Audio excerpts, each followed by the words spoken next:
ஒரு வியாபாரி 50 உருளை காட்டன் துணிகளை தன்னுடைய தோளில் தூக்கிக் கொண்டு விற்பதற்காக நல்ல வெயிலில் நடந்து வந்தபோது மிகவும் களைத்து விட்டான்.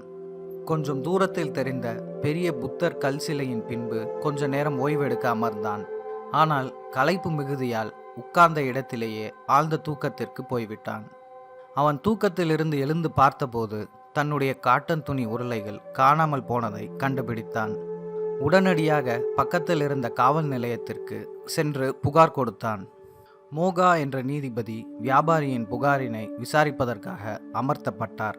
விசாரணை முடிவில் புத்தர் சிலையே துணிகளை திருடியதாக நீதிபதி முடிவு செய்தார். புத்தர் மக்களுடைய நலன்களை கவனிக்க வேண்டும். அவர் தன்னுடைய தெய்வீக பணியிலிருந்து தவறியதால் அந்த புத்த சிலையை கைது செய்து நீதிமன்றத்தில் நிறுத்த வேண்டும் என்று நீதிபதி குற்றத்திற்கான தண்டனையாக அறிவித்தார். காவலாளிகளும் கல் சிலையை கைது செய்து நீதிமன்றத்திற்கு கொண்டு வந்தனர்.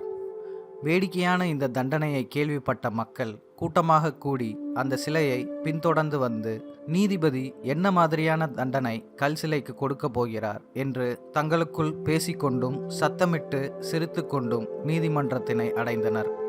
பெருங்கூட்டத்தினை பார்த்த நீதிபதி வந்தவர்களை பார்த்து, சத்தமிட்டு சிரித்து கொண்டும் பேசிக்கொண்டும் நீதிமன்றத்தில் நுழைவதற்கு உங்களுக்கு எந்த உரிமை இருக்கிறது? நீங்கள் நீதிமன்றத்தை அவமதித்த குற்றத்திற்காக உங்களுக்கு சிறை தண்டனையும் அபராதமும் விதிக்கப்படுகிறது என்று மக்களை பார்த்து கூறினார்.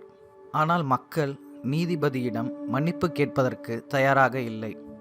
உங்களுக்கு சிறை தண்டனை அளிக்க வேண்டும், ஆனால் இந்த முறை அபராதத்தோடு விட்டுவிடுகிறேன்.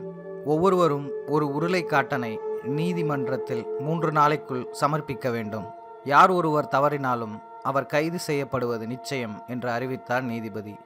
மக்கள் கொண்டு வந்த அபராத உருளை காட்டன் துணியில் ஒரு உருளையானது வியாபாரியின் துணியினை ஒத்திருந்தது கண்டுபிடிக்கப்பட்டது. அதை கொண்டே உண்மையான திருடனை கண்டுபிடித்து வியாபாரியின் அனைத்து பொருட்களும் அவனிடமிருந்து மீட்கப்பட்டது. ஊர் மக்கள் அபராதமாக கொடுத்த காட்டன் துணிகள் அனைத்தும் ஊர் மக்களுக்கே திருப்பி தரப்பட்டது. கதை நிறைவடைந்தது. இதுபோல் மேலும் பல கதைகளை கேட்க அனந்துகள் சேனலை சப்ஸ்கிரைப் செய்யுங்கள்.